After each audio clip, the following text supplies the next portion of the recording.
सुखदं च सुरद्रुवम् पीनवृत्तमहाबाहुं सर्वशत्रुनिबर्हणम्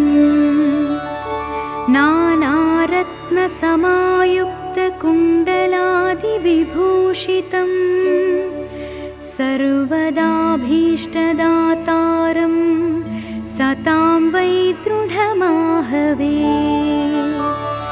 वासिनं चक्रतीर्थस्य दक्षिणस्थगिरौ सदा तुङ्गाम्भोदितरङ्गस्य वातेन परिशोभिते नानादेशागतैः सद्भिः सेव्यमानं नृपोत्तमैः धूपदीपादिनैवेद्यैः पञ्चखाद्यैश्च शक्तितः भजामि श्रीहनुमन्तं हेमकान्तिसमप्रभं व्यासतीर्थयतीन्द्रेण पूजितं प्रणिधानतः त्रिवारं यः पठेन्नित्यं स्तोत्रं भक्त्या द्विजोत्तमः वाञ्छितं लभते भीष्टं षण्मासाभ्यन्तरे खलु पुत्रार्थी लभते पुत्रं यशोर्थी लभते यशः विद्यार्थी लभते विद्यां धनार्थी लभते धनम् सर्वधा मास्तु सन्देहो हरिः साक्षी जगत्पतिः यः करोत्यत्र सन्देहं स याति निरयं ध्रुवम्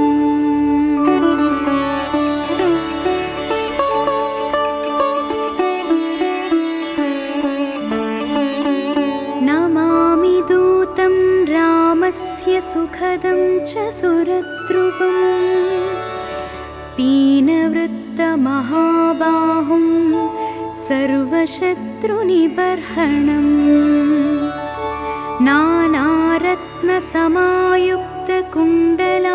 नानारत्नसमायुक्तकुण्डलादिविभूषितं सर्वदाभीष्टदातारं सतां वै दृढमाहवे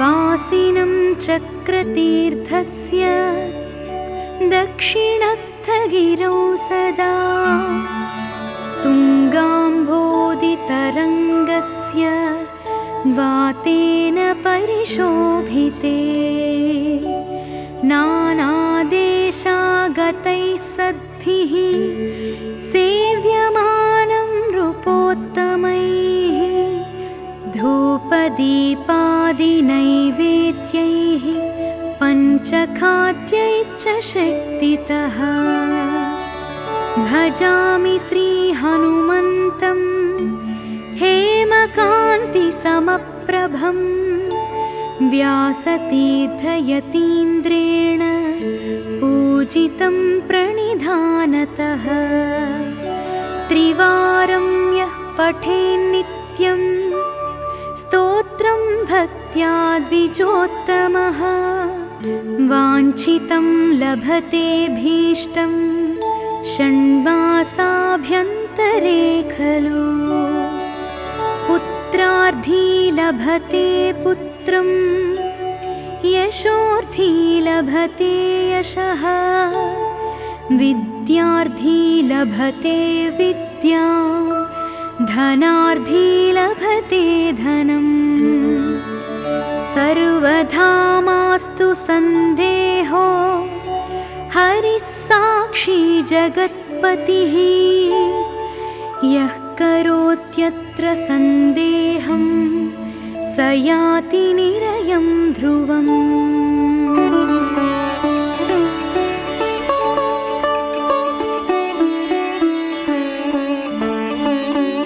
नमामि दूतं रामस्य सुखदं च सुरद्रुवम् पीनवृत्तमहाबाहुं सर्वशत्रुनिबर्हणम्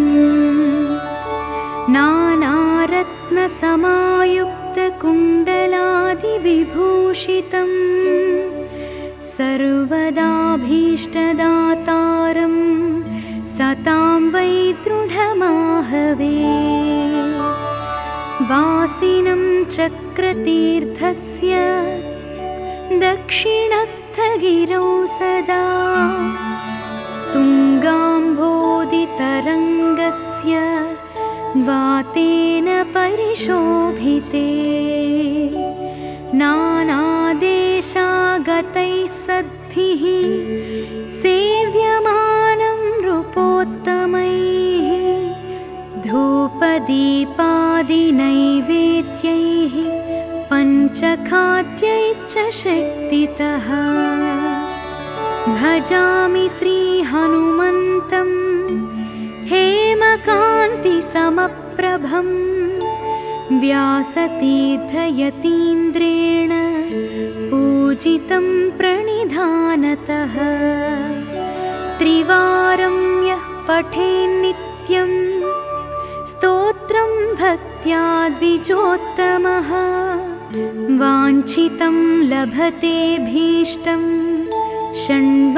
षण्मासाभ्यन्तरे खलु पुत्रार्थी लभते पुत्रं यशोर्थी लभते यशः विद्यार्थी लभते विद्यां धनार्थी लभते धनम् सर्वधा मास्तु सन्देहो हरिः साक्षी जगत्पतिः यः करोत्यत्र सन्देहं स याति निरयं ध्रुवम्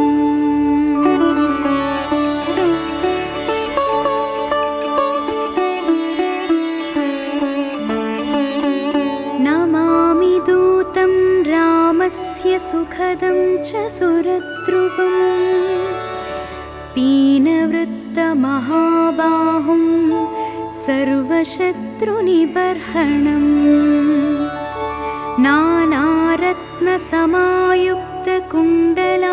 नानारत्नसमायुक्तकुण्डलादिविभूषितं सर्वदाभीष्टदातारं सतां वै दृढमाहवे वासिनं चक्रतीर्थस्य दक्षिणस्थगिरौ सदा तुङ्गाम्भोदितरङ्गस्य वातेन परिशोभिते नानादेशागतैः सद्भिः सेव्यमानं नृपोत्तमैः धूपदीपादिनैवेद्यैः पञ्चखाद्यैश्च शक्तितः भजामि श्रीहनुमन्तं हेमकान्तिसमप्रभं व्यासतीर्थयतीन्द्रेण पूजितं प्रणिधानतः त्रिवारं यः पठेन्नित्यं स्तोत्रं भक्त्या द्विजोत्तमः वाञ्छितं लभते भीष्टं षण्मासाभ्यन्तरे खलु पुत्रार्थी लभते पुत्रं यशोर्थी लभते यशः विद्यार्थी लभते विद्यां धनार्थी लभते धनम् सर्वधा मास्तु सन्देहो हरिः साक्षी जगत्पतिः यः करोत्यत्र सन्देहं स याति निरयं ध्रुवम्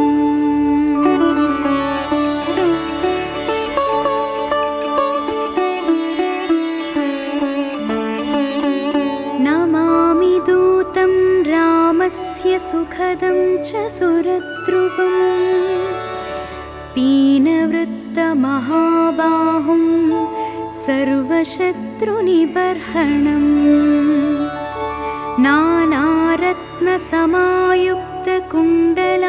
नानारत्नसमायुक्तकुण्डलादिविभूषितं सर्वदाभीष्टदातारं सतां वै दृढमाहवे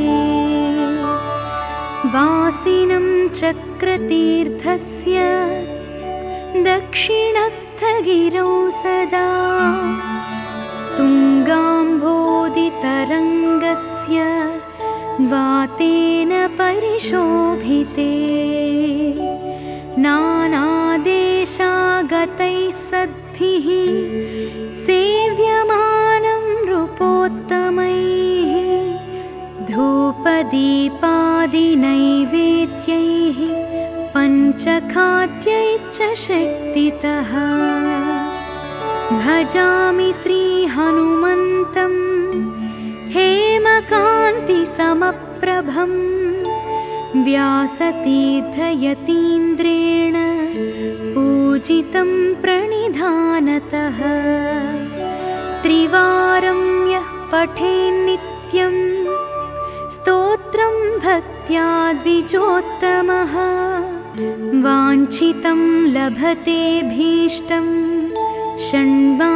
षण्मासाभ्यन्तरे खलु पुत्रार्थी लभते पुत्रं यशोर्थी लभते यशः विद्यार्थी लभते विद्यां धनार्थी लभते धनम् सर्वधा मास्तु सन्देहो हरिः साक्षी जगत्पतिः यः करोत्यत्र सन्देहं स याति निरयं ध्रुवम्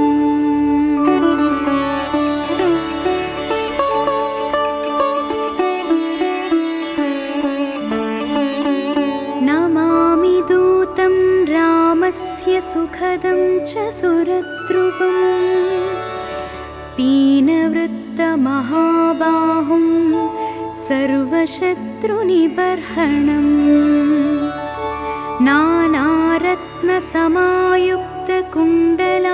नानारत्नसमायुक्तकुण्डलादिविभूषितं सर्वदाभीष्टदातारं सतां वै दृढमाहवे वासिनं चक्रतीर्थस्य दक्षिणस्थगिरौ सदा तुङ्गाम्भोदितरङ्गस्य वातेन परिशोभिते नानादेशागतैः सद्भिः सेव्यमानं नृपोत्तमैः धूपदीपादिनैवेद्यैः पञ्चखाद्यैश्च शक्तितः भजामि श्रीहनुमन्तं हेमकान्तिसमप्रभं व्यासतीर्थयतीन्द्रेण पूजितं प्रणिधानतः त्रिवारं यः पठेन्नित्यं स्तोत्रं भक्त्या द्विजोत्तमः वाञ्छितं लभते भीष्टं षण्मासाभ्यन्तरे खलु पुत्रार्थी लभते पुत्रं यशोर्थी लभते यशः विद्यार्थी लभते विद्यां धनार्थी लभते धनम् सर्वधा मास्तु सन्देहो हरिः साक्षी जगत्पतिः यः करोत्यत्र सन्देहं स याति निरयं ध्रुवम्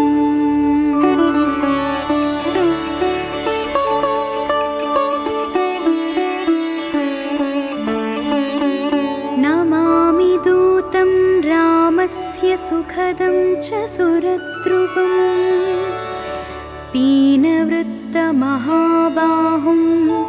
सर्वशत्रुनिबर्हणम् नानारत्नसमायुक्तकुण्डलादिविभूषितं सर्वदाभीष्टदातारं सतां वै दृढमाहवे।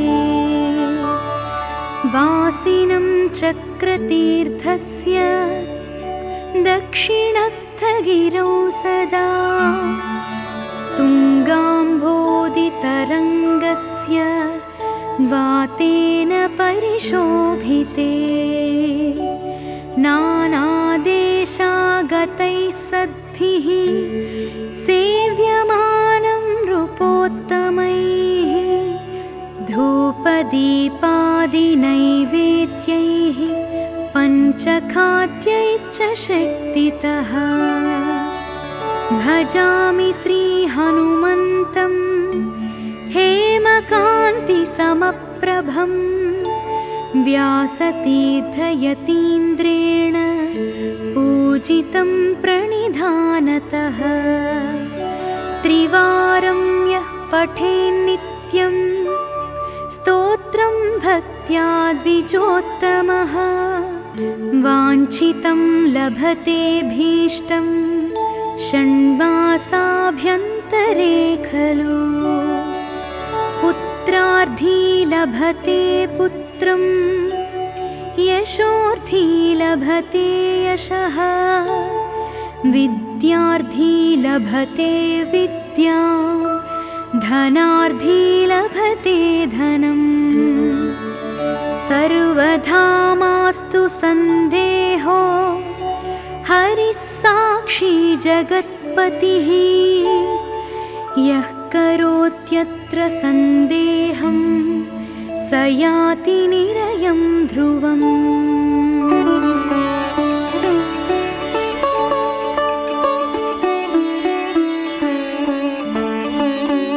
नमामि दूतं रामस्य सुखदं च सुरद्रुवम् पीनवृत्तमहाबाहुं सर्वशत्रुनिबर्हणम्। नानारत्नसमायुक्तकुण्डलादिविभूषितं सर्वदाभीष्टदातारं सतां वै दृढमाहवे। वासिनं चक्रतीर्थस्य दक्षिणस्थगिरौ सदा तुङ्गाम्भोदितरङ्गस्य वातेन परिशोभिते। नानादेशागतैः सद्भिः सेव्यमानं नृपोत्तमैः धूपदीपादिनैवेद्यैः पञ्चखाद्यैश्च शक्तितः। भजामि श्रीहनुमन्तं हेमकान्तिसमप्रभं व्यासतीर्थयतीन्द्रेण पूजितं प्रणिधानतः। त्रिवारं यः पठेन्नित्यं स्तोत्रं भक्त्या द्विजोत्तमः वाञ्छितं लभतेऽभीष्टं षण्मासाभ्यन्तरे खलु। पुत्रार्थी लभते पुत्रं यशोर्थी लभते यशः विद्यार्थी लभते विद्यां धनार्थी लभते धनम्। सर्वथा मास्तु सन्देहो हरिः साक्षी जगत्पतिः यः करोत्यत्र सन्देहं स याति निरयं ध्रुवम्।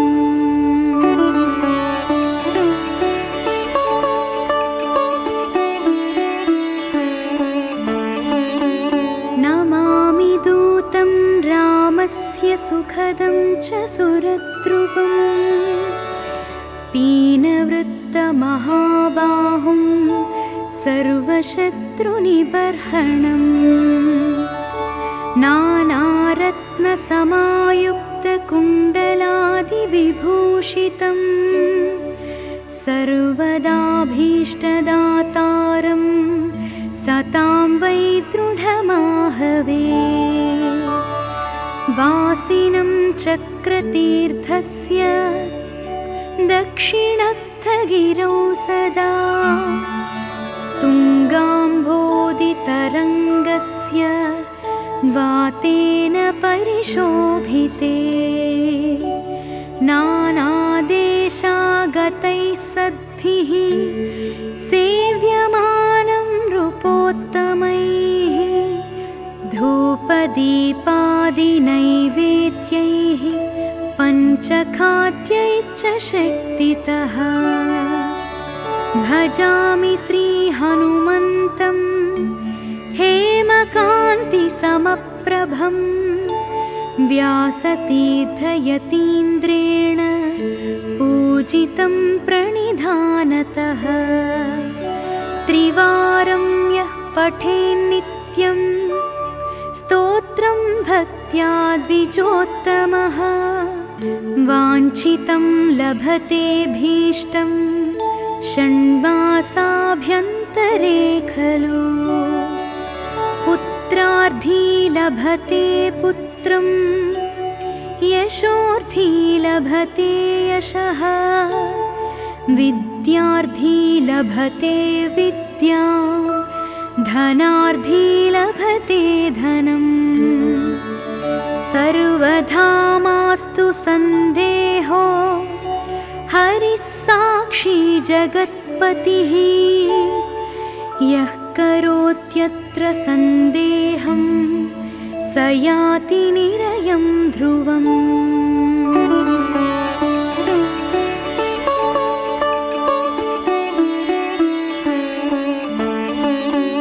नमामि दूतं रामस्य सुखदं च सुरद्रुवम् पीनवृत्तमहाबाहुं सर्वशत्रुनिबर्हणम्। नानारत्नसमायुक्तकुण्डलादिविभूषितं सर्वदाभीष्टदातारं सतां वै दृढमाहवे। वासिनं चक्रतीर्थस्य दक्षिणस्थगिरौ सदा तुङ्गाम्भोदितरङ्गस्य वातेन परिशोभिते। नानादेशागतैः सद्भिः सेव्यमानं नृपोत्तमैः धूपदीपादिनैवेद्यैः पञ्चखाद्यैश्च शक्तितः। भजामि श्रीहनुमन्तं हेमकान्तिसमप्रभं व्यासतीर्थयतीन्द्रेण पूजितं प्रणिधानतः। त्रिवारं यः पठेन्नित्यं स्तोत्रं भक्त्या द्विजोत्तमः वाञ्छितं लभते भीष्टं षण्मासाभ्यन्तरे खलु। पुत्रार्थी लभते पुत्रं यशोर्थी लभते यशः विद्यार्थी लभते विद्यां धनार्थी लभते धनम्।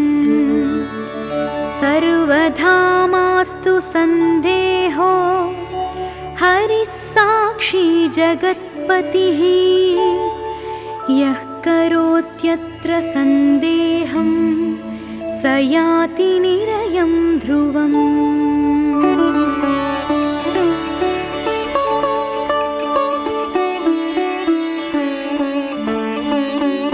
नमामि दूतं रामस्य सुखदं च सुरद्रुवम् पीनवृत्तमहाबाहुं सर्वशत्रुनिबर्हणम्। नानारत्नसमायुक्तकुण्डलादिविभूषितं सर्वदाभीष्टदातारं सतां वै दृढमाहवे। वासिनं चक्रतीर्थस्य दक्षिणस्थगिरौ सदा तुङ्गाम्भोदितरङ्गस्य वातेन परिशोभिते।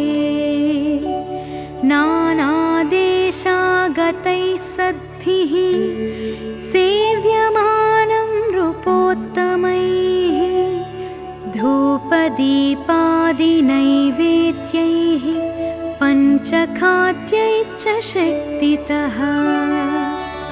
भजामि श्रीहनुमन्तं हेमकान्तिसमप्रभं व्यासतीर्थयतीन्द्रेण पूजितं प्रणिधानतः। त्रिवारं यः पठेन्नित्यं स्तोत्रं भक्त्या द्विजोत्तमः वाञ्छितं लभते भीष्टं षण्मासाभ्यन्तरे खलु।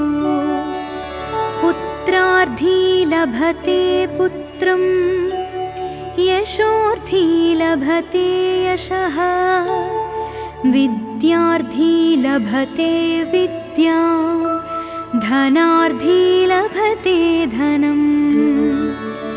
सर्वधा मास्तु सन्देहो हरिः साक्षी जगत्पतिः यः करोत्यत्र सन्देहं स याति निरयं ध्रुवम्।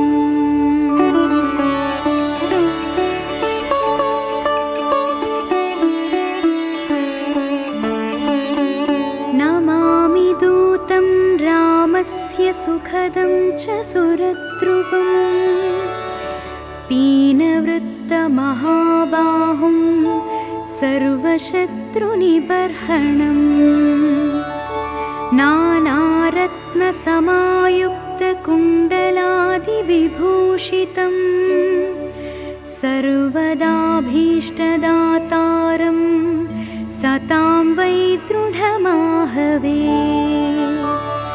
वासिनं चक्रतीर्थस्य दक्षिणस्थगिरौ सदा तुङ्गाम्भोदितरङ्गस्य वातेन परिशोभिते।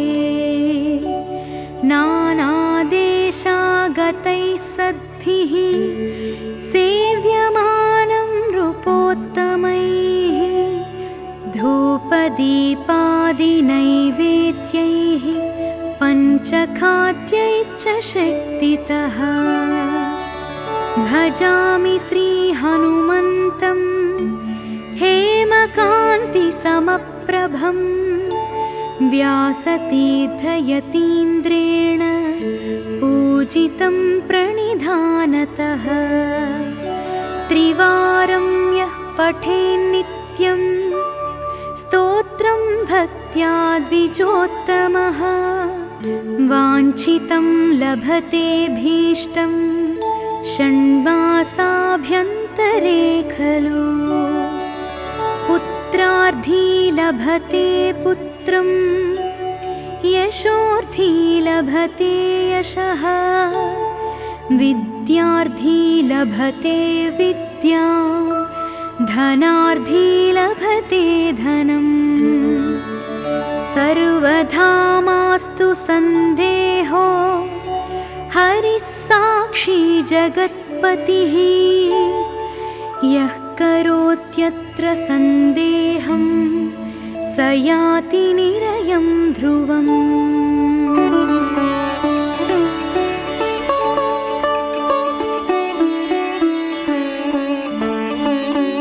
नमामि दूतं रामस्य सुखदं च सुरद्रुवम् पीनवृत्तमहाबाहुं सर्वशत्रुनिबर्हणम्। नानारत्नसमायुक्तकुण्डलादिविभूषितं सर्वदाभीष्टदातारं सतां वै दृढमाहवे। वासिनं चक्रतीर्थस्य दक्षिणस्थगिरौ सदा तुङ्गाम्भोदितरङ्गस्य वातेन परिशोभिते। नानादेशागतैः सद्भिः सेव्यमानं नृपोत्तमैः धूपदीपादिनैवेद्यैः पञ्चखाद्यैश्च शक्तितः।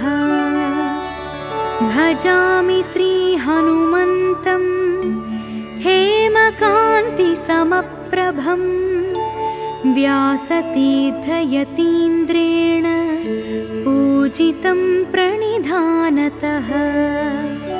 त्रिवारं यः पठेन्नित्यं स्तोत्रं भक्त्या द्विजोत्तमः वाञ्छितं लभते भीष्टं षण्मासाभ्यन्तरे खलु। पुत्रार्थी लभते पुत्रं यशोर्थी लभते यशः विद्यार्थी लभते विद्यां धनार्थी लभते धनम्। सर्वधा मास्तु सन्देहो हरिः साक्षी जगत्पतिः यः करोत्यत्र सन्देहं स याति निरयं ध्रुवम्।